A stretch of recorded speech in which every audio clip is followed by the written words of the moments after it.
9 TV mempersembahkan. Selamat pagi sobat. Ini adalah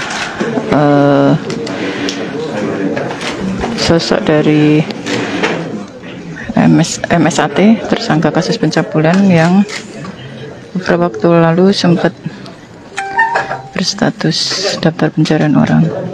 Ini dari pihak Polda Jatim, Kejaksaan Tinggi Jawa Timur dan juga Rutan Medaeng akan melakukan press release terkait kasus MSAT. Assalamualaikum warahmatullahi wabarakatuh. Yang saya hormati Dirkrim Polda Jawa Timur, yang kami hormati Asdidim Kajati Jawa Timur, hadir juga di sini Kepala Rutan Medaeng, kemudian Kepala Kejaksaan Negeri Jombang, serta rekan-rekan media sekalian. Pagi ini kita akan melaksanakan update penanganan kasus cabul yang dilakukan oleh tersangka MSA. Pagi ini mungkin rekan-rekan sudah memahami bahwa kemarin sudah kita lakukan upaya paksa dan berbagai langkah-langkah kepolisian lainnya sehingga tersangka ini berhasil kita temukan atau kita dapatkan dan kita bawa ke tempat ini. Untuk lebih jelasnya mungkin secara teknis nanti akan disampaikan oleh Bapak Dirkrim. Waktu dan tempat kami persilakan. Baik, assalamualaikum warahmatullahi wabarakatuh. Saya hormati Pak Kabid Humas, kemudian Pak Karutan, Asbidum dan Pak dari Jombang.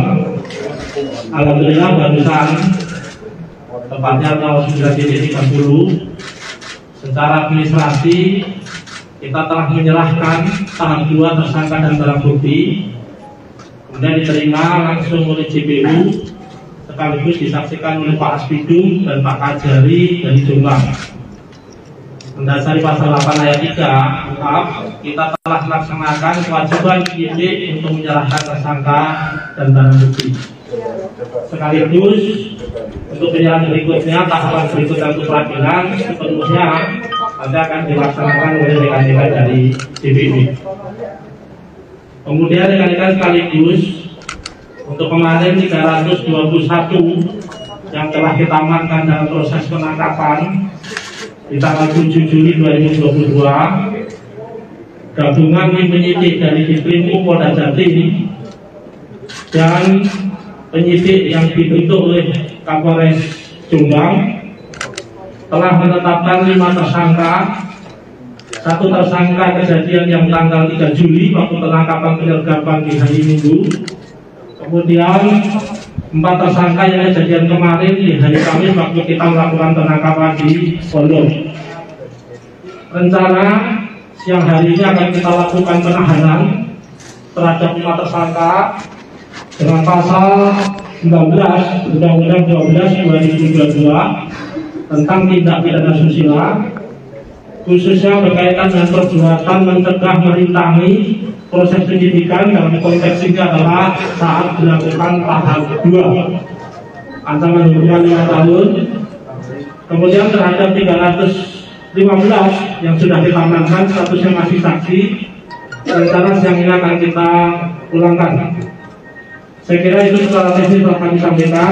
Selanjutnya untuk Pak Asbidum, silakan memberikan statement.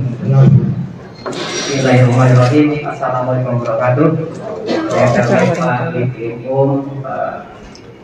Pak Humas, Pak Karutan, Pak Kajari Jombang. Tentunya kami dari Kejaksaan pada hari ini menerima tahap kedua penyerahan tersangka dan barang bukti. Tersangka ini kami akan dakwakan tentunya pasal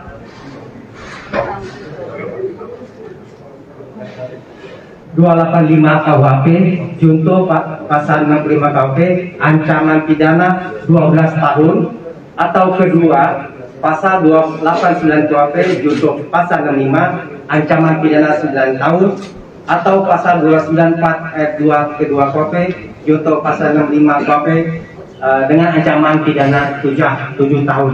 Tentunya dengan adanya penyerahan tersangka yang berlaku ini, pada kesempatan pertama ini kami akan segera limpahkan ke Pengadilan Negeri Surabaya dan akan kami tindak lanjut dengan persidangan.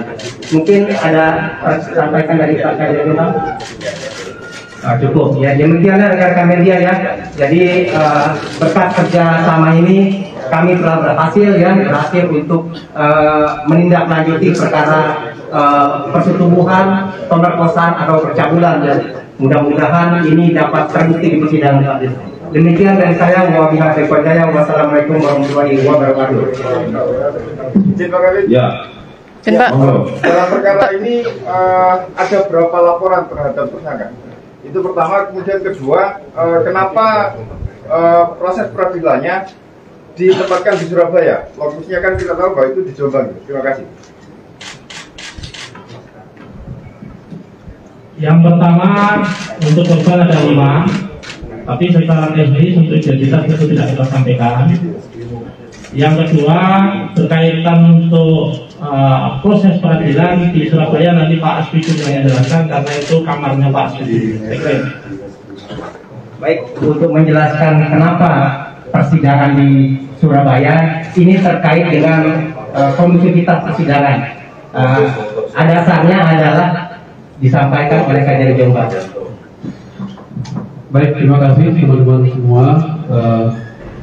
Benar memang tadi apa yang disampaikan oleh wartawan bahwa lokasi seperti kejadian tadi di Jombang, namun berdasarkan pertimbangan kondusivitas tadi yang disampaikan Pak Asbidum, kami Forkopimda Jombang khususnya dari Kapolres kemudian Kajari melalui Ketua Pengadilan Negeri Jombang mengusulkan kepada Mahkamah Agung untuk pemindahan tempat persidangan dengan berbagai macam alasan.